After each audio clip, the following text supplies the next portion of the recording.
예언제이보. 최근 손흥민의 태도가 깜놀할 만큼 달라졌다. 가장 명확하게 지난 시즌까지의 손흥민과 달리졌다 느껴지게 한 건 왓포드전 이후의 행동과 인터뷰이다. 손흥민은 이 경기에 프리킥으로 결승골을 넣고 7분을 남기고 교체되었다. 항상 붙박이 주전이라 하기 애매했던 포체티노 시절은 물론이고 지난 시즌 손낙골이란 이야기가 있을 정도로 손흥민은 무리뉴 체제하에서도 케인과 달리 항상 교체되곤 했었다. 그런 상황에서도 아쉬운 표정을 지을지언정 화를 내거나 노골적인 불만을 드러낸 적은 한 번도 없었다. 하지만 이번엔 경기 승리 후에도 잔뜩 화난 표정에 옆에서 골리니가 애교를 떨며 손흥민을 달래도 잔뜩 굳은 표정을 풀지 않았다. 결국 누누 감독이 한참 동안 포옹하며 뭔가를 이야기하자 그제서야 웃음이 터지며 화를 푸는 모습이 보여졌는데 이는 매우 상징적이다. 호날두나 메시, 케인처럼 손흥민 역시 팀의 에이스로 피치 위에 끝까지 남아있길 원하고 여의치 않을 경우 감독이 이에 대해 직접 손흥민에게 설명하고 양해를 구하는 수준까지 팀 내 보이지 않는 권위가 성립되어 있다는 이야기이다. 새로 들어온 골린이나 로메로 역시 손흥민 옆에 붙어서 항상 이야기하고 손흥민의 비위를 맞추는 듯한 모습을 보여줬고 하프타임에 탕간가가 자신의 플레이에 대해 손흥민과 상의하는 모습 등도 손흥민이 팀 내 중심축 에이스로 자리잡고 있다는 반증이라 볼 수 있다. 또 인터뷰 내용 역시 눈에 띄게 달라졌다. 기존의 손흥민의 인터뷰들을 보면 항상 내 골은 운이 좋았다. 동료들이 도와줬기 때문이다. 혹은 우린 계속 전진해야 된다. 등등 흠잡을 게 없지만 반대로 야마라고 할 만한 흥미로운 부분이 전혀 없었다. 한마디로 아주 기본적이고 원칙적인 뻔의 번데기 같은 이야기만 했었는데 이번 시즌에는 인터뷰 내용이 대폭 달라졌다. 제가 이미 팀에서 두 번째로 나이가 많네요. 슬프네요. 크크. 제가 리더라기보다 동료들과 많이 이야기를 나누려고 합니다. 운이 좋았습니다로 끝낼 프리킥 골에 대한 노려 찾냐는 질문에는 동료들에게 연결되도록 하는 게 첫 번째였지만 설사 그렇지 않더라고 골대 안으로 들어갈 수 있도록 찼습니다. 케인은 중요한 선수지만 우리 모두 프로 선수입니다. 케인의 문제는 경기에 영향을 주지 않습니다. 등등. 자신의 입장에 대해 예전과 달리 분명히 주관을 담아 이야기하고 있다. 한술 더 떠 이라크전 이후에는 예전 같으면 상상도 하기 힘든 발언을 선보였는데 글쎄 이라크 감독이 뭐라 했던 이라크가 침대 축구를 했다는 말을 내가 바꿀 생각은 없다.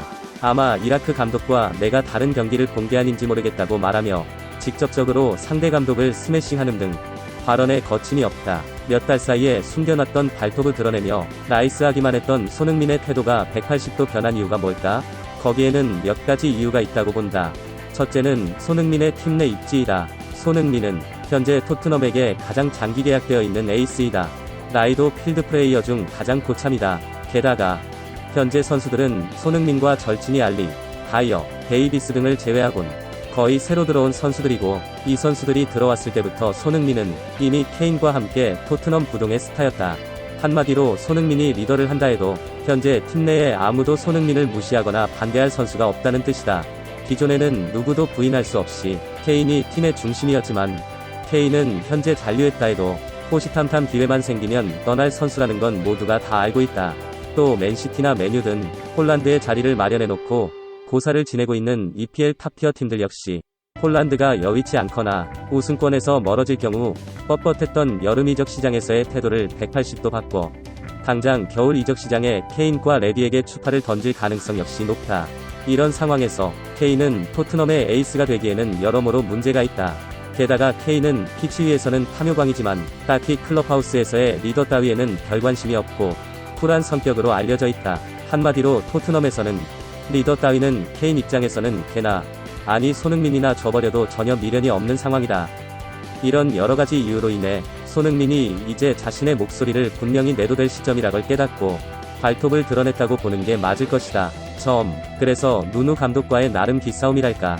별의미가 없어 보이는 7분 남겨둔 교체에도 불쾌함을 드러내고 감독으로부터 농담과 설명을 듣고서야 웃음으로 훈훈한 마무리를 하는 등 여러모로 팀의 에이스로서의 대접을 받아내고야 말겠다는 강력한 의지를 보여주고 있다.